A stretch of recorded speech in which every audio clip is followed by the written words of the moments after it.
الذین آمنوا کتب علیکم الصیام کما کتب علی الذین من قبلکم لعلکم تتقون. یہ روزہ اللہ کے پاس کھانا کم ہو گیا بول کے نہیں، پانی کم ہو گیا بول کے نہیں، اس کا کام ہی رزق دینا، اس کا کام کھلانا، اس کا کام پلانا، اس کا کام سلانا، اس کا کام جلانا، اس کا کام دکھانا، اس کا کام سنانا، اس کا کام نعمتیں دینا، اس کا کام دیتے رہنا. کھانا کم ہو گیا، اناج کم ہو گیا، اس لیے کرتا ہوں لعلکم تتقون، تمہارے اندر تقوی آ جائے، تمہارے اندر خوف خدا آ جائے. اب دیکھو 29 روز گزر گئے، دلوں کو دیکھو، خوف خدا آیا تو روزہ کام کے ہو گئے روزے. مرغی معلوم، مرغی کے پکھوں کے اندر، پروں کے اندر انڈے رکھ دیتے، یہ 18 ڈیز کے بعد چوزے نکلتے اس میں. مرغی کا پر انڈوں پہ آ گیا تو بچے. رمضان کا سایہ تم پر آ کے 30 دن رہتا ہے، رمضان کے سائے میں تم آتے ہیں، 30 دن کے بعد 30 دن ہوتے پکچر دیکھتا ہے، 30 دن ہوتے گالی دیتا ہے، 30 دن ہوتے غیبت کرتا ہے، تو گندا ہو گیا. رمضان کا اثر 30 دن دیکھو کہ تمہارے اندر وہ ٹیمپر ہے تو سمجھو کہ سایہ تمہارے اوپر برابر تھا، تم سائے میں تھے، سایہ تو رہتا.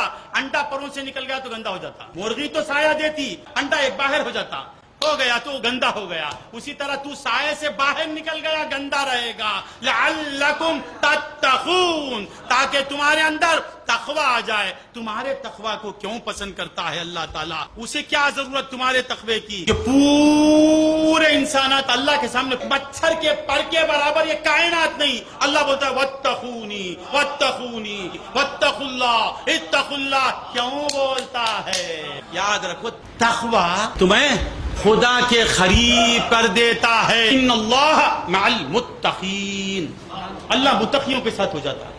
تو یہ روزہ رکھانے کی کیا وجہ ہے؟ متقی بنانا. جس طرح روزے میں تو ڈر رہا ہے، اسی طرح شوال کی پہلی تاریخ کو بھی ڈر ہے، تو روزے تیرے اندر کام کر دیے. لعلکم تتقون. تو اب وہ ڈر کے لیے کیا کرنا؟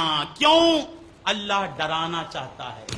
خود سے کیوں ڈرانا؟ جو غور سے سنو، کیوں اللہ تعالیٰ بندوں کے تقوی کا مطالبہ کرتا ہے بندوں سے؟ اس لیے تقوی ایک ایسی چیز ہے، خدا کا خوف ایک ایسی چیز ہے جو ساری کائنات کا خوف نکال دیتا ہے.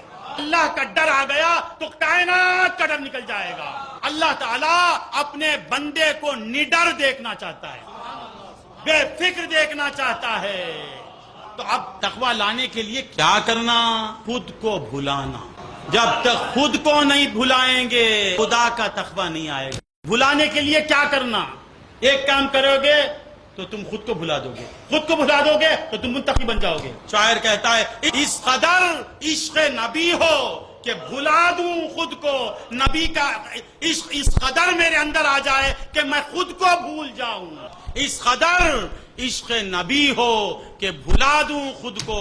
جب خود کو بھلا دیتا ہے تو کیا ہوتا ہے؟ اس قدر خوف خدا ہو کہ نڈر ہو جاؤں. عشق نبی جب آ جاتا ہے تو انسان خود کو فراموش کر دیتا ہے. جو خود کو فراموش کر دیتا ہے وہ ساری کائنات سے نڈر ہو جاتا ہے.